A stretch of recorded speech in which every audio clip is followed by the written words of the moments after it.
Hello students, জ্ঞানজ্যোতি coaching সেন্টারের পক্ষ থেকে তোমাদের আরেকবার স্বাগত জানাই। আমি রাজীব স্যার এবং আজকে আমরা আলোচনা করব WBSU ইউনিভার্সিটির আন্ডারে তোমরা যারা পলিটিক্যাল সায়েন্স নিয়ে ফার্স্ট সেমিস্টারের জন্য পড়াশোনা করছো তাদের মেজর পেপার 1-এর যে টপিকটা আজকে আমরা নিয়ে এসেছি সেটা হলো রাজনৈতিক তত্ত্বে কাকে বলে। ঠিক আছে, তো রাজনৈতিক তত্ত্ব কাকে বলে থাকবে তোমাদের ফার্স্ট সেমিস্টারের মেজর পেপার 1-এর একটি খুবই গুরুত্বপূর্ণ টপিক, যেটা হচ্ছে WBSU ইউনিভার্সিটির জন্য। আচ্ছা, ভিডিওটি শুরু করার আগে তোমরা যারা আমাদের চ্যানেলে প্রথম এসেছো বা এখনও আমাদের চ্যানেলটিকে সাবস্ক্রাইব করোনি তারা অবশ্যই চ্যানেলটিকে সাবস্ক্রাইব করো এবং পাশে থাকা বেল আইকনটিকে ক্লিক করে দিও, যাতে আমাদের পরবর্তী ভিডিও নোটিফিকেশান তোমরা খুব সহজেই পেয়ে যেতে পারো। এছাড়া তোমরা যারা অনলাইনে আমাদের সাথে যুক্ত হতে চাও এবং আমাদের থেকে কোর্স পারচেস করতে চাও তারা অবশ্যই স্ক্রিনে যে দুটো ফোন নাম্বার দেখতে পাচ্ছ এই দুটো ফোন নাম্বারে আমাদের সাথে সরাসরি যোগাযোগ করে নিতে পারবে। অনলাইনে যেই সমস্ত সুযোগ সুবিধাগুলো আমরা তোমাদের জন্য রেখেছি তোমরা এখানে পেয়ে যাবে proper guidance, recorded classes, high quality notes এবং 100% কমন সাজেশন। মেজর স্টুডেন্টদের জন্য পুরো সেমিস্টারের কোর্স ফি রাখা হয়েছে অল সাবজেক্টের জন্য শুধুমাত্র 1299 এবং মাইনর স্টুডেন্টদের জন্য রাখা হয়েছে শুধুমাত্র 699। এছাড়া গুগল প্লে স্টোরে আমাদের একটা অ্যাপ্লিকেশন রয়েছে, যেই অ্যাপ্লিকেশনের নাম হচ্ছে পিস্টিকল এডুকেশন। তো এই অ্যাপ্লিকেশনটা ডাউনলোড করেও তোমরা আমাদের সাথে যুক্ত হতে পারো এবং সেখানে থাকা যে বিভিন্ন কোর্সগুলো রয়েছে সেই কোর্সগুলোর অ্যাক্সেস গ্রহণ করতে পারো। ঠিক আছে, আচ্ছা, তো চলো এবার তোমাদের যে মেন টপিকটা রয়েছে যেটা রাজনৈতিক তত্ত্ব সেটা শুরু করা যাক। তো রাজনৈতিক তত্ত্বের সংজ্ঞা প্রথমে আমরা দেখে নেব, যেটা মূল অর্থ বা ধারণা কী। ঠিক আছে, রাজনৈতিক তত্ত্বের মূল অর্থ বা ধারণা কী আছে। তো রাজনৈতিক তত্ত্ব হলো রাষ্ট্র ব্যবস্থা, সরকার, সামাজিক ক্ষমতা এবং নাগরিকতার মৌলিক নীতিগুলোর যুক্তিসঙ্গত এবং ধারাবাহিক আলোচনা। ঠিক আছে, তো যুক্তিসঙ্গত এবং ধারাবাহিক আলোচনা কাদের? যেটা হচ্ছে রাষ্ট্র ব্যবস্থা, সরকার, সামাজিক ক্ষমতা এবং নাগরিকদের যতগুলো মৌলিক নীতিগুলো আছে এই মৌলিক নীতিগুলোর যুক্তিসঙ্গত এবং ধারাবাহিকভাবে যেটা যদি আলোচনা করা হয় সেটাকে আমরা বলবো রাজনৈতিক তত্ত্ব। ঠিক আছে, এটি মানুষের রাজনৈতিক আচরণের মূল ভিত্তিগুলোকে কি করা হয়, এটাকে বিশ্লেষণ করে। নেক্সট হলো আদর্শগত এবং বাস্তব দৃষ্টিভঙ্গি। তো এটি কেবল রাষ্ট্র কিভাবে পরিচালিত হচ্ছে তা আলোচনা না করে বরং রাষ্ট্র কেমন হওয়া উচিত সেই নীতিগত এবং নৈতিক দিক নির্দেশনাকে প্রদান করে। ঠিক আছে, দিক নির্দেশনা প্রদান করে, মানে এখানে আলোচনা করা হয় যে একটি রাষ্ট্র কেমন রয়েছে বা রাষ্ট্র কিভাবে পরিচালিত হচ্ছে তার থেকে একটা আদর্শ রাষ্ট্র কেমন হওয়া উচিত এই বিষয়ে আলোচনা করে। ঠিক আছে, নেক্সট হলো তত্ত্বের মৌলিক উপাদান। তো রাজনৈতিক তত্ত্বের মৌলিক উপাদানগুলো কী কী রয়েছে, তো প্রথমে আমরা দেখে নেব যেটা হচ্ছে ধারণা বা রাজনৈতিক ধারণা। এখানে রাজনৈতিক ধারণার মধ্যে রয়েছে স্বাধীনতা, সাম্য, ন্যায় বিচার, অধিকার এবং কর্তৃত্বের সঠিক অর্থ বিশ্লেষণ করা। ঠিক আছে, এটা হচ্ছে প্রথম ধারণা, যেখানে স্বাধীনতা, সাম্য, ন্যায় বিচার, অধিকার এবং কর্তৃত্বকে সঠিকভাবে এখানে বিশ্লেষণ করা হয়। ঠিক আছে, নেক্সট হলো দার্শনিক অনুমান হিসেবে যে মানব সত্তা, রাষ্ট্র গঠনের লক্ষ্য এবং নৈতিকতার মানদণ্ড নিয়ে যৌক্তিক মূল্যায়ন।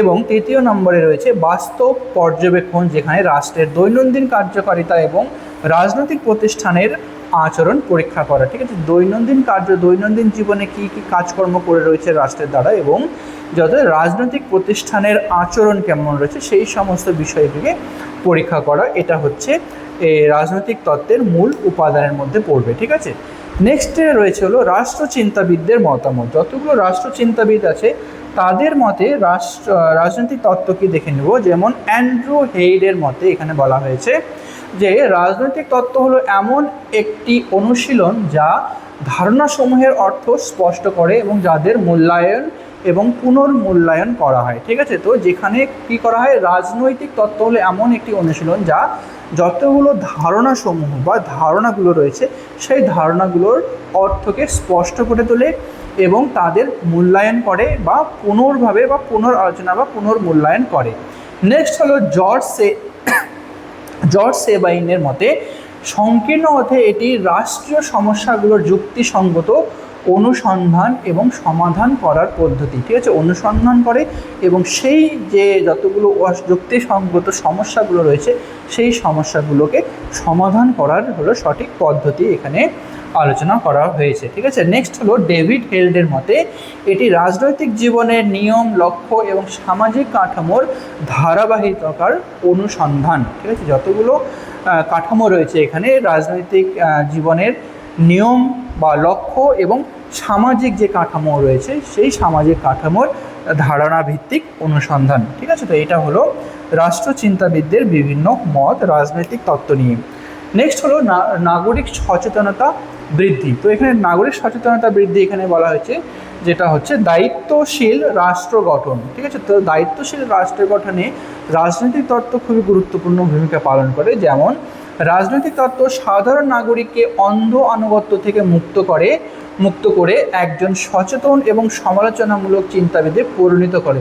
তো রাজনৈতিক তত্ত্ব যে সেই রাষ্ট্রের মানুষদের অন্ধবিশ্বাস থেকে, ঠিক আছে, বা অন্ধ আনুগত্য থেকে মুক্ত করে। তো এই রাজনৈতিক তত্ত্ব হচ্ছে অন্ধ আনুগত্য থেকে মুক্ত করে একজন সচেতন এবং সমালোচনামূলক চিন্তাবিদে পরিণত করে, ঠিক আছে। সচেতন চিন্তাবিদ এবং সমালোচনাও যেন সে করতে পারে সেই ধরনের চিন্তাবিদে পরিণত করে। এটি নাগরিককে রাষ্ট্রের নীতি বিশ্লেষণ, মৌলিক অধিকার রক্ষা এবং গণতন্ত্রকে কার্যকর করতে সক্রিয় ভূমিকা পালনে উদ্বুদ্ধ করে বা অনুপ্রাণিত করে, ঠিক আছে। আচ্ছা, নেক্সটে রয়েছে তোমাদের সমস্যা সমাধান এবং নীতি। তো রাজনৈতিক তত্ত্ব সমস্যা সমাধানে কতটা গুরুত্বপূর্ণ ভূমিকা পালন করে বা তার নীতিগুলো কী কী রয়েছে দেখে নেব। যেটা হচ্ছে রাজনৈতিক সংকটের নিরসন, ঠিক আছে। তো সমাজতন্ত্র, বৈষম্য, কর্তৃত্ববাদ এবং ক্ষমতার অপব্যবহারের মতো জটিল যে রাজনৈতিক এবং সামাজিক সংকটের মূল কারণ চিহ্নিত করে বাস্তবসম্মত সমাধানের পথ দেখায়। তো মূল যতগুলো রাজনৈতিক কারণ রয়েছে, যেমন হচ্ছে সমাজতন্ত্র, বৈষম্য, কর্তৃত্ববাদ এবং ক্ষমতার যারা অপব্যবহার করে, এই সমস্ত যে সংকটের মূল কারণ রয়েছে এগুলোকে সঠিকভাবে চিহ্নিত করা এবং সেটাকে কিভাবে সমাধান করা যায় তার পথ কিন্তু এটা পথ দেখায়, ঠিক আছে। নেক্সট হলো জনকল্যাণমুখী নীতি নির্ধারণ। সরকারের বিভিন্ন নীতি এবং আইন প্রণয়নের ক্ষেত্রে নৈতিক এবং কাঠামোগত দিক নির্দেশনা প্রদান করে যা জনগণের সামগ্রিক কল্যাণ নিশ্চিত করে, ঠিক আছে। জনগণের সামগ্রিক কল্যাণ নিশ্চিত করার জন্য এখানে কি বিভিন্ন যে সরকারি নীতি এবং আইন রয়েছে সেই আইনগুলোকে প্রণয়নের ক্ষেত্রে নৈতিক এবং কাঠামোগত দিক নির্দেশ করতে সাহায্য করে, ঠিক আছে। আচ্ছা, নেক্সট হলো সমাজ পরিবর্তনের শক্তি। তো রাজনৈতিক তত্ত্ব সমাজ পরিবর্তনের শক্তি হিসেবে কতটা ভূমিকা পালন করে, যেমন মতাদর্শিক আন্দোলন এবং বিপ্লব হিসেবে আমরা এখানে আলোচনা করে নেব। যেটা ঐতিহাসিকভাবে প্রতিটি বড় সামাজিক এবং রাজনৈতিক পরিবর্তনের পেছনে ছিল শক্তিশালী রাজনৈতিক তত্ত্বের অনুপ্রেরণা। যতগুলো শক্তিশালী এবং বড় ধরনের রাজনৈতিক বা সামাজিক পরিবর্তন ঘটেছে আজ পর্যন্ত, তো এই রাজনৈতিক বা সামাজিক পরিবর্তনের পেছনে কিন্তু এই যে শক্তিশালী রাজনৈতিক তত্ত্ব, এই রাজনৈতিক তত্ত্ব অনেক ক্ষেত্রে এখানে গুরুত্বপূর্ণ ভূমিকা পালন করেছে বা তারই অনুপ্রেরণায় হয়েছে। উদারনীতিবাদ, সমাজতন্ত্র এবং গণতন্ত্রের মতো তত্ত্বগুলো মানব সমাজকে পুনর্গঠিত করেছে, ঠিক আছে। মানব সমাজকে পুনর্গঠিত করার জন্য উদারনীতিবাদ, সমাজতন্ত্র এবং গণতন্ত্র এই তিনটা বিষয় কিন্তু মানব সমাজকে পুনর্গঠিত করেছে এবং ন্যায়ভিত্তিক বিশ্ব প্রতিষ্ঠায় নেতৃত্ব দিয়েছে, ঠিক আছে, এই তিনটি বিষয়। তো এটাই ছিল আজকে তোমাদের আলোচনার বিষয়। ভিডিওটি যদি তোমাদের ভালো লেগে থাকে তাহলে অবশ্যই লাইক আর কমেন্ট করো। দেখা হবে পরবর্তী ভিডিওতে নতুন কোনো টপিক নিয়ে। ততক্ষণ পর্যন্ত ভালো থেকো, সুস্থ থেকো।